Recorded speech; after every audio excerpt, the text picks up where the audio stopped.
Hello everyone, this is Bharti and let's discuss about the pituitary gland. For today's lecture, the objective is define the pituitary gland and discuss some anatomy of the pituitary gland, the role of hypothalamic hormones in the regulation of pituitary gland secretion, and discuss the function of hormones secreted from the anterior and posterior pituitary gland. So started with the introduction of the pituitary gland. So pituitary gland is a very important gland in our body because this is a master gland of the body. Master gland की तरह ये काम करती है हमारी body के अंदर. Pituitary gland is a small structure, head के अंदर एक छोटी स्ट्रक्चर में पाई जाती है और मेन एंडोक्राइन ग्लैंड होती है. नॉर्मल एडल्ट में पिट्यूटरी ग्लैंड जो होती है वो रेडिश ग्रे और बीन शेप की ग्लैंड पाई जाती है, जिसको हम मास्टर ग्लैंड भी बोलते हैं क्योंकि it produce the hormones that control other glands and many body functions including growth. इसको मास्टर ग्लैंड इसलिए बोलते हैं क्योंकि ये कुछ ऐसे हॉर्मोन्स प्रोड्यूस करती है जो बाकी अदर ग्लैंड्स जो हार्मोन प्रोड्यूस कर रही है उनको भी ये कंट्रोल करके रखता है, और बॉडी के जो ग्रोथ ऐसे फंक्शन जो ग्रोथ करने में हेल्प करते हैं उन फंक्शंस को भी पिट्यूटरी ग्लैंड जो है वो कंट्रोल करती है. That's why and this is the reason pituitary gland is a master gland. Coming to the anatomy of pituitary gland. So pituitary gland is a pea size, weight is 500 milligram and located in the brain. 1 centimeter diameter होता है इसका. Pituitary gland lies in the hypophyseal fossa of the sphenoid bone below the hypothalamus. So इसकी जो actual location है वो hypothalamus के पास में below में प्रेजेंट होती है, एंड जो रीज़न है जहाँ पे होती है that is hypophyseal fossa.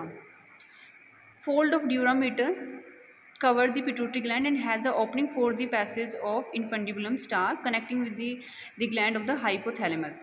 So जो पिट्यूटरी ग्लैंड होती है और हाइपोथैलेमस होता है वो दोनों एक दूसरे से जुड़े हुए होते हैं with the help of the stalk. Coming to the division of the pituitary gland कि पिट्यूटरी ग्लैंड हमने इंट्रोडक्शन पढ़ा. Now coming to the types of the pituitary gland. So हम इसमें डिवाइड करते हैं. It consist of two main part that originate from different type of cells like anterior pituitary gland and second one is the posterior pituitary gland. अब जो anterior pituitary gland होती है वो होती है adenohypophysis and it is an upgrowth of granular epithelium from the pharynx and it secrete peptide hormones. ये peptide hormones को secrete करती है. and anterior pituitary gland जो hormones बनाती है that are different and posterior hormones जो hormone बनाती है that are also different. सो अगर हम बात करें पोस्टीरियर पिट्यूटरी ग्लैंड की, so the other name is neurohypophysis. It is found from the nervous tissue and nervous cells. ये नर्वस टिश्यू से और नर्वस सेल्स से फॉर्म होता है, surrounding by supporting glial cells and it store hormone secreted by the hypothalamus. ये ऐसे hormones को secret करता है, स्टोर करता है जो हाइपोथैलेमस सीक्रेट करता है. रिलेशन क्या है हाइपोथैलेमस एंड पिट्यूटरी ग्लैंड के बीच में, क्योंकि इन दोनों के बीच में ही एक रिलेशन है. Without the hypothalamus pituitary gland कुछ नहीं कर सकती है. सो जो भी हार्मोन पिट्यूटरी ग्लैंड बना रही है, the function of the pituitary gland is only to make the hormones, but उन हार्मोन्स को जो रेगुलेशन कर रहा है, कब रिलीज़ करना है, कब इनिबिट करना है, सो वो सारा काम जो है वो हाइपोथैलेमस करता है. दैट्स वाई इन दोनों के बीच में एक रिलेशन होता है. Connection between the hypothalamus and pituitary gland result from hormones released by the from the hypothalamic neurons. जो hypothalamic neurons से connect जो hormones release होते हैं. So hypothalamus has two different connection with the pituitary gland. One is the adenohypophysis के साथ में connection होता है hypothalamus के साथ में anterior का, और जिसको हम anterior बोलते हैं, and next one is neurohypophysis जिसको हम posterior बोलते हैं. Anterior जो होती है वो connect होती है स्पेशल पोर्टल ब्लड सिस्टम के साथ में, एंड जो न्यूरोहाइपोफाइसिस होता है वो डायरेक्टली थ्रू न्यूरॉन्स के थ्रू हॉर्मोन्स टारगेटेड सेल्स को मिल जाता है. ब्लड सप्लाई कराते हैं pituitary gland, artery blood supply इसको, superior and inferior hypophyseal arteries, branch of anterior carotid. Hormones कौन से होते हैं पिट्यूटरी ग्लैंड के, this is a important slide. So hormones of the pituitary gland send signals to the other endocrine gland to stimulate और inhibit their own hormone production.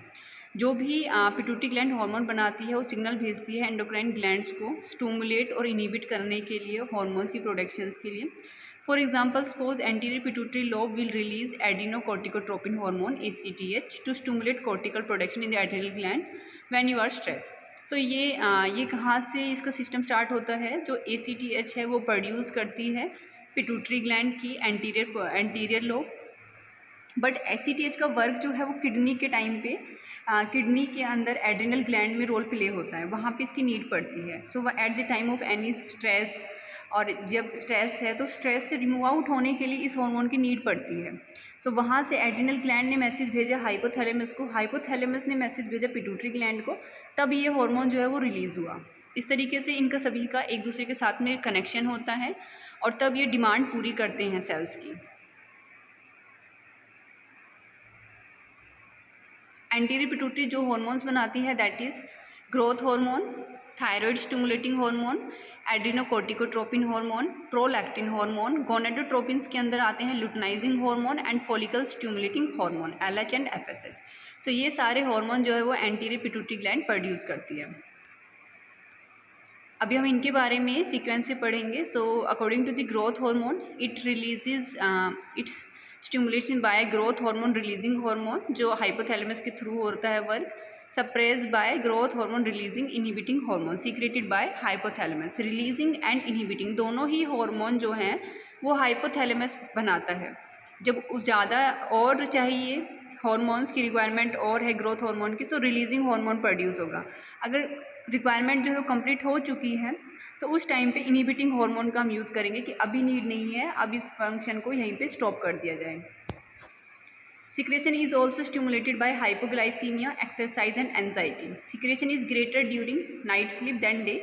So gonadotropin, so growth hormone releasing hormone also suppress the secretion of TSH, gastrointestinal secretion and that all conditions में.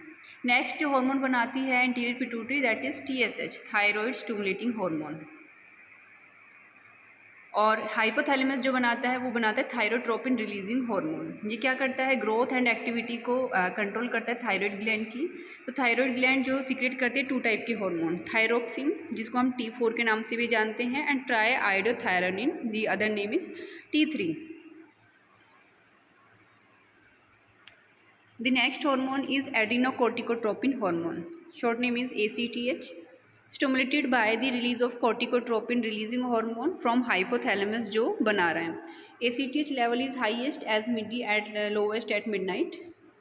It stimulate the synthesis and secretion of adrenal cortical hormone. Adrenal cortex जो ये hormones होते हैं जो adrenal gland बनाती है.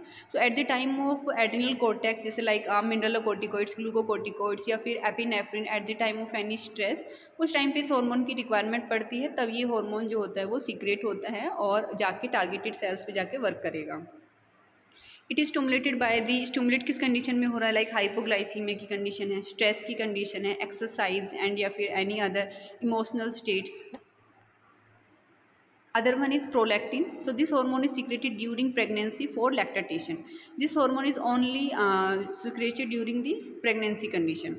Also it stimulated by prolactin releasing hormone. कैसे stimulate होता है? जब anterior pituitary को hormones का hypothalamus का सिग्नल मिलेगा प्रोलैक्टिन रिलीजिंग हार्मोन का, सो उस कंडीशन में फिर ये रिलीज होता है. After birth suckling stimulate the prolactin secretion and lactation. Gonadotropin के अंदर जो हार्मोन्स आते हैं that is FSH and LH.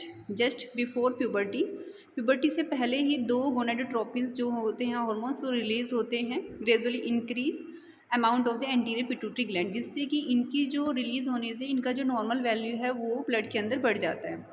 Secretion of stimulated by gonadotropin releasing hormone GnRH की हेल्प से और ल्यूटनाइजिंग रिलीजिंग हार्मोन्स जो हाइपोथैलेमस बनाता है उसकी हेल्प से इसके वैल्यू जो है वो ब्लड के अंदर बढ़ जाती है.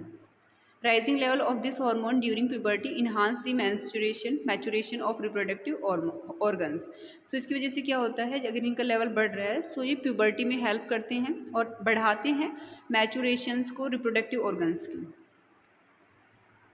Luteinising hormone in females, so luteinizing hormone and follicular stimulating hormones stimulate the secretion of ER and PR, estrogen and progesterone from corpus luteum during the menstrual cycles. उस टाइम में ये जो secretion होता है उनका at the time of menstrual cycles में इनका use होता है.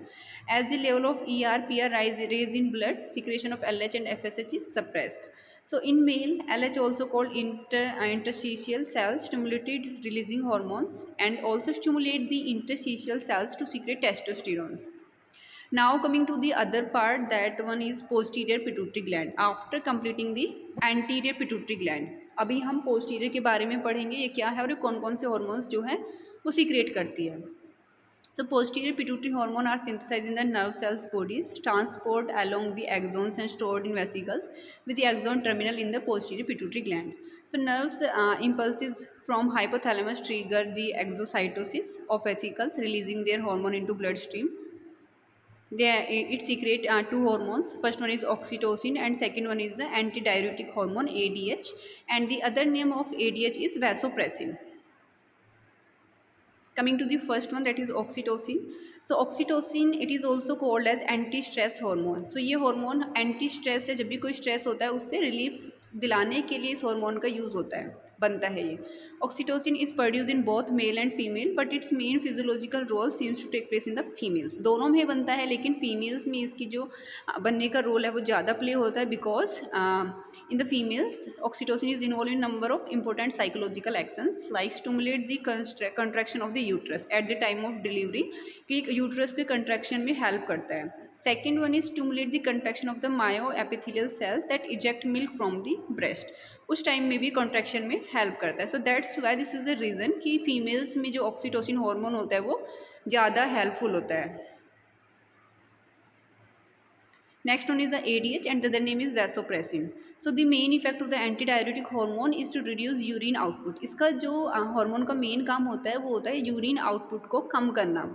Diuresis is the production of a large amount of urine, therefore it is called antidiuretic. डायरिसिस का मतलब होता है कि लार्ज अमाउंट में यूरिन को बॉडी के अंदर से पास आउट कराना. इसी दैट्स वाई इसका नाम है एंटी, कि इसको कम से कम हमें पास कराना है, यूरिन को पास आउट कराना है. क्योंकि जो भी अगर हम यूरिन ज़्यादा वेट लॉस हो रहा है बॉडी से तो उसमें डिहाइड्रेशन होने के चांसेस होते हैं, और यूरिन के साथ में कुछ important minerals, electrolyte, sodium, like ये सब उसके साथ में एक्सक्रीट हो जाते हैं, जो कि बॉडी के होम्योस्टेसिस के लिए बहुत इंपॉर्टेंट होते हैं. Its secretion is determined by osmotic pressure by circulating osmoreceptor in blood. Suppose increase water intake ज़्यादा कर रहे हैं, सो डिक्रीज़ हो जाएगा ADH, क्योंकि उस टाइम पे हमें ADH हार्मोन की नीड है ही नहीं, ऑलरेडी हम वाटर का इंटेक ज़्यादा कर रहे हैं. सो हार्मोन्स को जो सिग्नल जाएगा वो इनहिबिटिंग का जाएगा कि अभी हार्मोन मत बनाओ, ऑलरेडी जो कैंडिडेट है वो ज़्यादा पानी ले रहा है. So increase in urine output. Next condition में डिक्रीज इन वाटर इनटेक, कोई पानी पी ही कम रहा है, सो उस कंडीशन में क्या होगा, इंक्रीज इन ADH, हॉर्मोन्स बढ़ जाएगा कि जितना डायरेसिस हो रहा है उसको कम से कम हमें करना है. एंटी डायरेटिक के केस में यहाँ पे इसको फिर यूज़ किया जाएगा. And decrease in urine output. It act on the distal convoluted tubules and collecting ducts of the nephron of the kidney में ये वर्क करता है. So why it is called vasopressin? Higher water concentration increase the volume and pressure of your blood. Vasopressin क्यों बोल रहे हैं, क्योंकि जो हायर वाटर की कंसनट्रेशन होती है वो इंक्रीज कर देती है वॉल्यूम को और प्रेशर की ब्लड की. So vasopressin raise blood pressure by contracting blood vessels like growth hormone, TSH, ACTH, PRL, FSH, LH and other.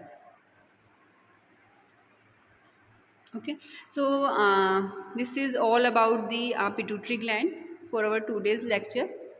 I hope the video and the today's topic is clear to all of you. Thank you.